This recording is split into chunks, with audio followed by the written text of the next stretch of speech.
I just wanted to go on here for part 2 of the Copper Toxicity Chronicles. I'm actually 2 days free of this little nightmare, but I can definitely still go into it.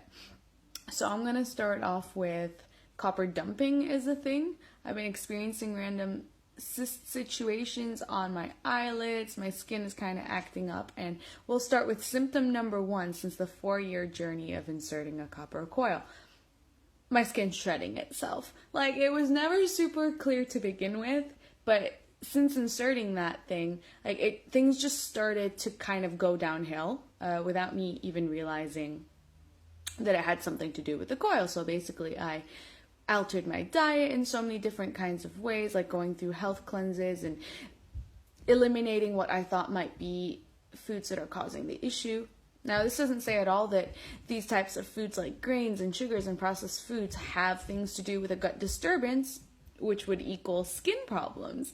But the fact that I obsessively went into this thinking that something was wrong with my liver, something is wrong with my skin, it can't process, it's deleting toxins, where are they coming from, was kind of a hallmark of the general symptomology that I experienced on the coil, which takes me to symptom number 2.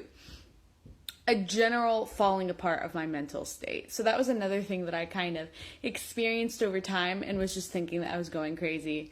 I was just thinking, okay, I'm clearly having a resurgence of previous symptoms that I used to suffer with, like things to do with anxiety and depression. Intrusive thoughts, though, and different kinds of suicidal rage tendencies were coming out, and especially concentrated towards the last year. I really had no explanation for this type of thing, and I actually just thought that, okay, well, this is how I am, and I can't do anything about it, which was kind of a gaslighting situation that kept me in the toxic loop. Toxic coil, toxic loop, no surprises there. So the third symptom that I experienced, similar to this concept of mental disturbances, was changes in mood, and they would just come out of nowhere.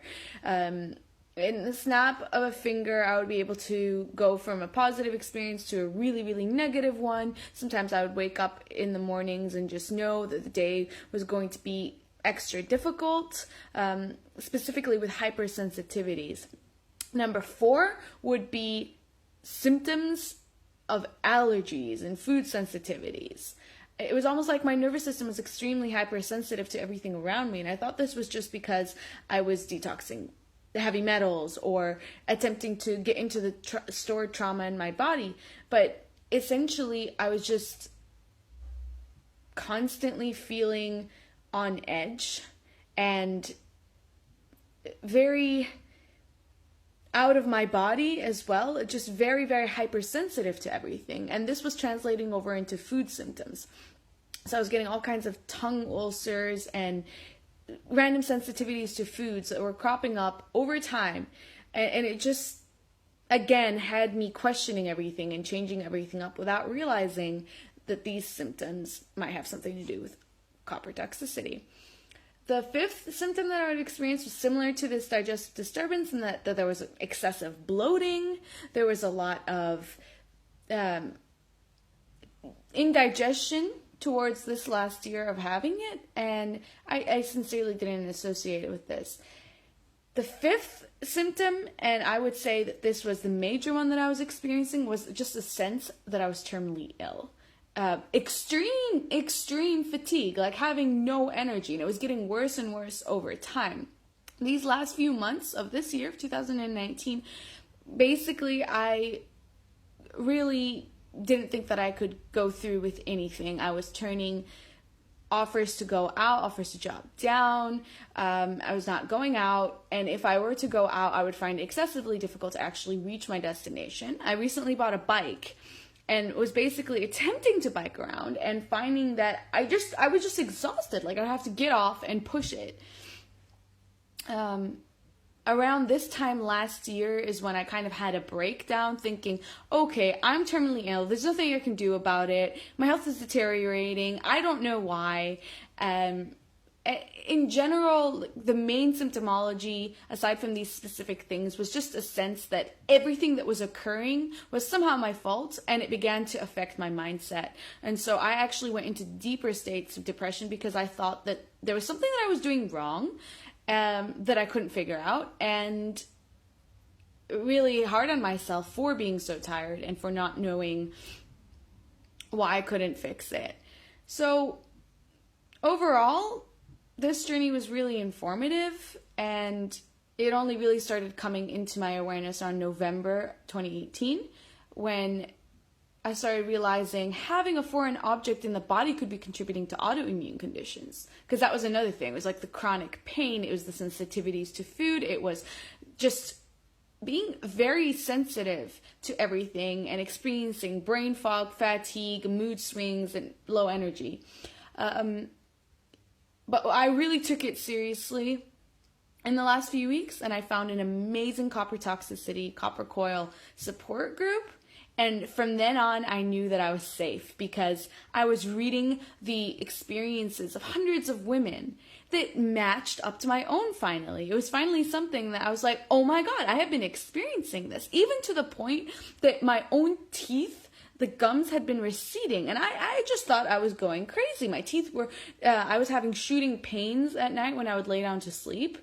And I just thought, okay, I'm eating too much fruit before bed, or sugary snacks, or whatever it is. But at the end of the day, it was just all these symptoms related to this toxic overload in the body. Reading these symptoms from these people and the support actually really kept me going.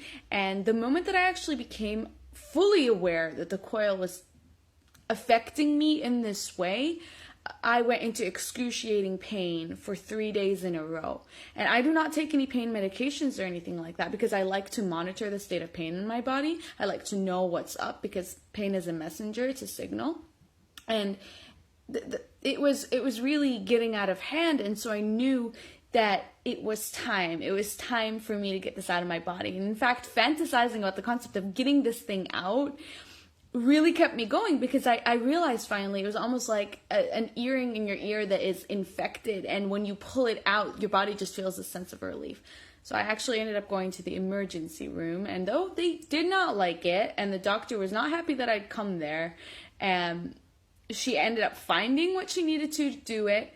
And I kid you not, the relief that I experienced when it was pulled out of my body is unlike anything I have ever experienced before. My body knew that she was going to push this out. And when it was pushed out, I just felt an incredible relief. Like I sighed in such a deep way. And I felt lighter. I felt more clear-headed. And since then, it's just been 2 days. I am feeling a major shift. I know that there's going to be an uphill battle now to clear my body of this, but it's definitely changed something for me, especially since I've listened to my body for the first time in 25 years, once again reclaiming my power in my body and listening to the messages that are coming up, to the things I might have done when I was less aware. And this is just one of the steps in this journey of understanding where the pain lies and what the message is. I'm so grateful